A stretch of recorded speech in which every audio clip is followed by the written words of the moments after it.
Assalamualaikum. Saya Maggie daripada Dewan Perniagaan Tionghoa. Di sini kan saya ada satu soalan tentang itu isu-isu kuil yang baru-baru ini. So, kenapa orang Melayu atau Islam suka guna istilah kuil haram? Bukankah itu menghina orang beragama Hindu dan boleh menyebabkan ketentangan antara agama? Oh, dia start soalan panas tu. Oh, terima kasih. Saya cerita satu perkara. Dalam Islam ada satu perkataan yang ramai orang bukan Islam macam takut, iaitu perkataan jihad. Betul tak? Jihad. Mereka takut ni. Jihad, yang ni orang Islam berperang. Orang Islam berperang, dia bukan berperang kerana diri dia. Dia berperang untuk protect masyarakat dia, nak protect orang yang kena zalim.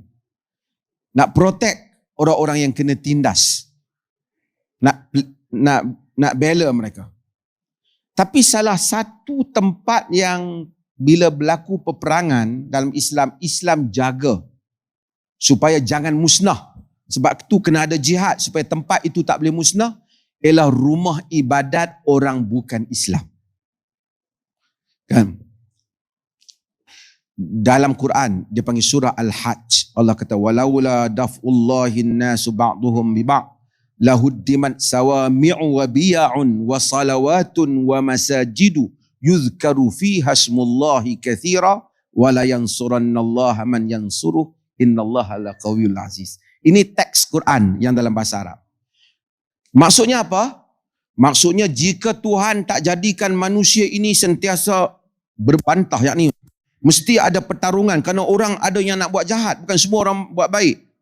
Akan ada pertarungan di kalangan manusia, nescayalah akan musnahlah rumah-rumah ibadat orang-orang Yahudi, Kristian, tempat-tempat pendeta dan masjid yang disebut padanya nama Tuhan, nama Allah banyak-banyak.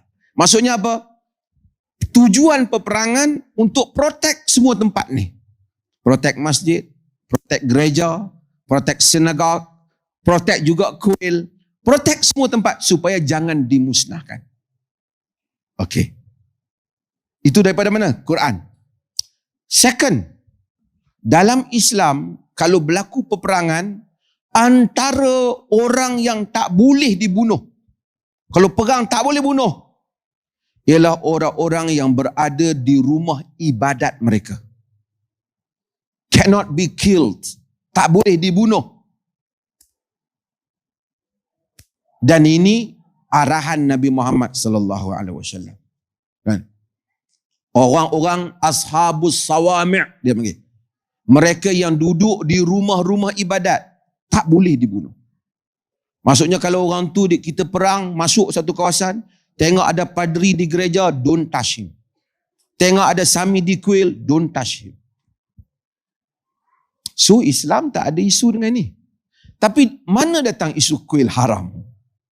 Ia datang bukan kerana Islam itu nak musnahkan kuil, tapi kerana jadi haram tu kerana dibina di atas tanah orang lain.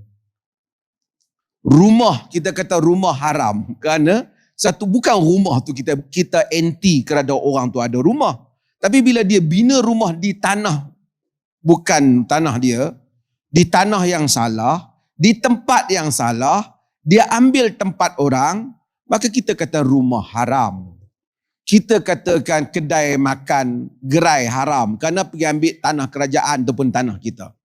Kuil haram itu merujuk kepada tanah yang dia ambil itu bukan tanah dia.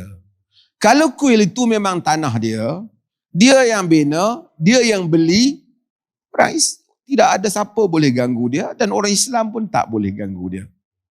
Jadi bukan kerana nak haramkan kuil, tapi kuil itu menjadi haram kerana mengambil hak orang lain. Kita ada rumah haram, ada kedai haram, ada kuil haram. Sebab itu kalau masjid pun dibina atas tanah orang, mesti dirobohkan. Surau pun kalau dibina atas tanah orang, mesti dirobohkan. Kerana mana mungkin tempat yang dikatakan tempat untuk mengabdikan diri pada Tuhan, dicuri daripada tanah orang lain. Itu saya tidak fikir any religion will accept this. Tidak mana-mana agama boleh terima hal itu. Jadi kalau kuil tu memang betul, dia yang beli tanah, dia bina, dia kumpul duit, tak ada, no complain. No complain.